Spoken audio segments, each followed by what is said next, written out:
आज संयुक्त आदिवासी कृति समिति की ओर से एक पत्र परिषद ली गई। तो आइए सुनते हैं उन्होंने इस पत्र परिषद में क्या कहा, स्वयं उन्हीं की जुबानी।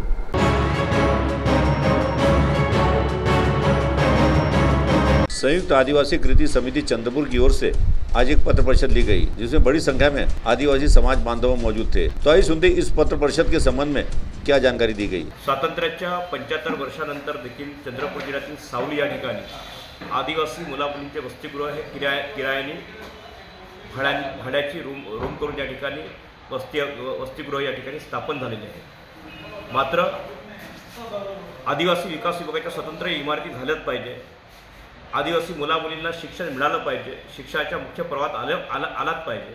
त्यामुळे तिथल्या आदिवासी विकास परिषदेच्या मार्फतीने सन्माननीय अतुलजी आणि प्रवीणजी यांचं जवळपास 5 दिवसाचा प्रचंड मोठा एक आंदोलन चाललं आणि त्या आंदोलनाच्या निमित्ताने त्यांनी सांगितलं की आदिवासींच्या वसतिगृहासाठी मौजा सावली येथील सर्वे क्रमांक 797 आणि 98 ही जमीन आदिवासींच्या वसतिगृहासाठी मिळाली पाहिजे।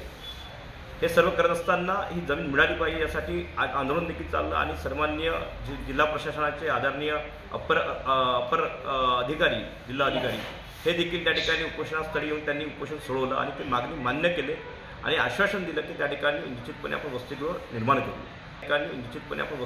निर्माण करू। असं असताना काही विघ्नसंतुष्टित लोक त्या ठिकाणी वसतिगृह निर्माण झालं नाही पाहिजे, त्या ठिकाणी आदिवासींचे मुलं शिक्षणाच्या मुख्य प्रवाहात आले नाही पाहिजे हा हट्टाच घेऊन त्या ठिकाणी खेळाची जागा आहे, मैदान आहे आणि त्या ठिकाणी फक्त खेळलंच पाहिजे असं त्यांचा हट्ट असल्यामुळे त्या ठिकाणी ते अडकाटी निर्माण करण्याचा प्रयत्न करत आहेत। आता प्रश्न असा आहे की शिक्षण हा मुख्य प्रवाह असल्यामुळे शिक्षणाची प्रामुख्याने गरज आहे आणि असं असताना वसतिगृह ही जनरली गावामध्ये असली पाहिजे, सुरक्षेच्या दृष्टिकोनातून विद्यार्थ्यांच्या दृष्टिकोनातून सेफ्टी असले पाहिजे आणि खेळाचं जनरली मैदान हे गावाच्या बाहेर असतं आणि सावली तालुक्यांसाठी ऑलरेडी चेक या ठिकाणी स्वतंत्र क्रीडाचं मैदान त्या ठिकाणी दिलेलं आहे आणि दिलं असताना त्या ठिकाणी वसतिगृहांची मागणी असताना काही लोक जाणीवपूर्वक आंदोलन करताना हॅरेसमेंट करतायत, त्यांना व्हॉट्सअपवरती प्रसारमाध्यमावरती मेसेज टाकत आहेत, जीव मारण्याची धमकी देत आहेत आणि म्हणूनच आम्ही काल जिल्हा पोलीस अधीक्षक, जिल्हाधिकारी, प्रकल्प अधिकाऱ्यांची भेट घेऊन त्यांना सांगितले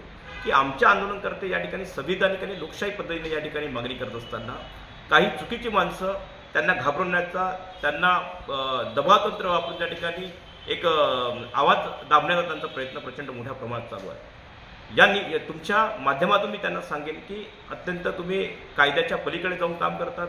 ती जमीन प्रामुख्याने आदिवासी व इतर पारंपरिक वननिवासी वनहक्क मान्य करणे 2006च्या अंतर्गत त्या ठिकाणी झुडपी जंगल असल्यामुळे ती जमीन आदिवासीशिवाय किंवा शासनाच्या प्रकल्पाशिवाय इतरांना देता येत नाही।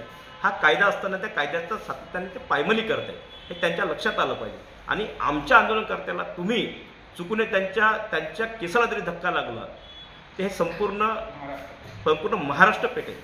CTV के लिए हमारे प्रतिनिधि वैभव वारकर की रिपोर्ट।